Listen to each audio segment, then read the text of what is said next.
Hello, ladies and gents, boys and girls, people of all ages, sexualities, and identities, and welcome back to another Sarah Jane Adventures review. And today's second review is The Wedding of Sarah Jane Smith.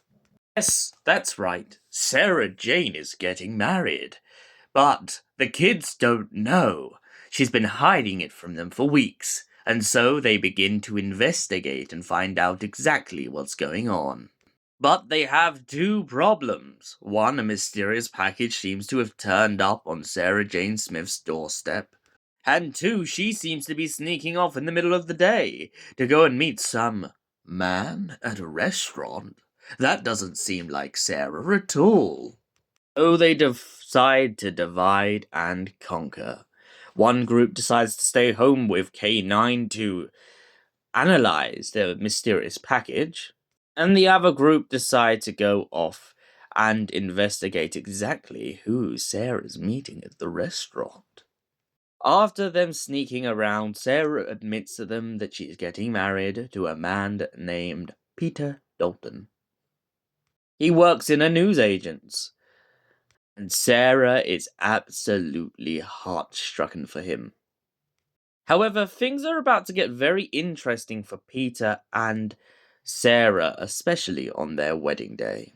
The wedding comes around, and Clyde begins to get a very strange feeling at the back of his neck. Suddenly, the doctor bursts into the door and objects to the wedding, causing everyone to go in a fit of hysterics. Who is the doctor, and why is he here? Well, it turns out the doctor has come to the wedding because he found out that the trickster has made a bargain with Peter and hopes to interrupt Sarah's perfect day. In the second half of this story, Peter explains to Sarah Jane Smith the fact that essentially she has to agree, otherwise everyone will get hurt. He describes the trickster as the angel and says that without him, Peter would never be alive. Because, of course, Clyde and Rani and Luke were all right.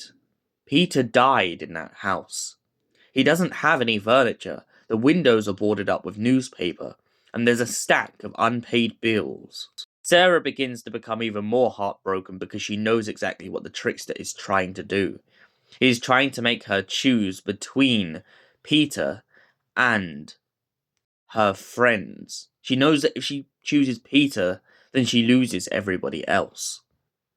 Elsewhere, the Doctor comes very friendly with the Sarah Jane Bannerman Road gang. He talks to Clyde and Luke and Rani and begins to wander around, and the group becomes very agitated, and then he finds his favourite friend, K9. This story is so whimsical and brilliant that I love the way that it begins to play out. However, there are darker tones to this story. For instance, Clyde gets a zap of Artron energy from the Tardis and ends up using it against the Trickster. After all, the Trickster may be part of the Pantheon, but Artron energy is deadly to him. The Doctor also explains to the group when he ends up walking around the giant wedding venue the fact that they are in nowhere. Nowhere, as K9 describes it, is basically this kind of plane on the Trickster's domain. The Doctor tries to use the TARDIS to get the group out, but of course, as I mentioned earlier, Clyde gets zapped when trying to jump inside the TARDIS and pull everyone in with him. He then manages to shift between the planes using the TARDIS to try and get to Sarah. He points out to Sarah that he can't make this choice for her, she has to do it. Sarah is absolutely heartbroken at this revelation, but she understands the Doctor's trouble in this situation.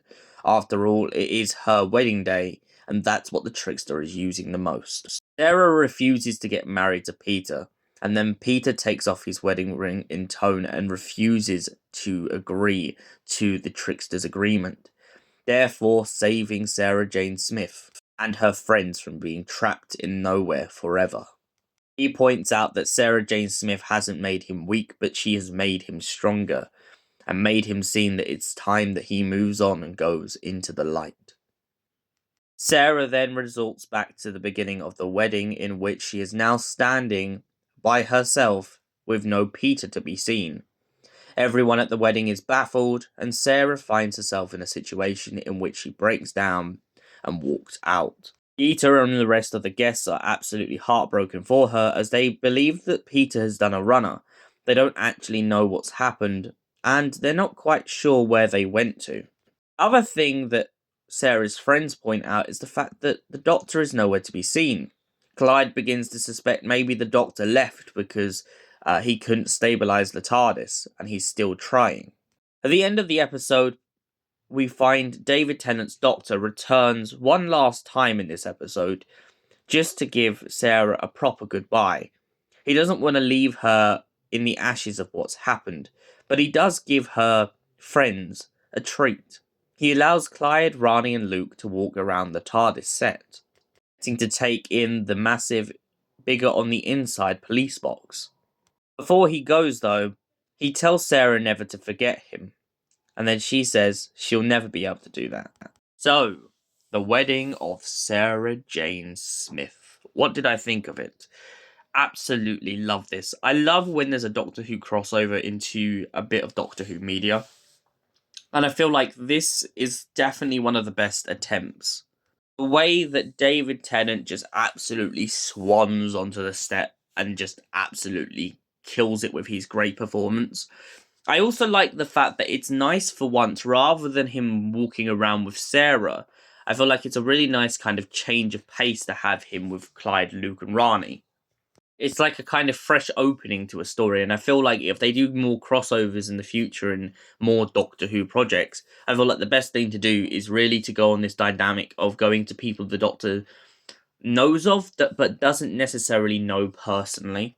I also absolutely love the performance of the actor who plays Peter Dalton in the story. He really makes you feel for the guy.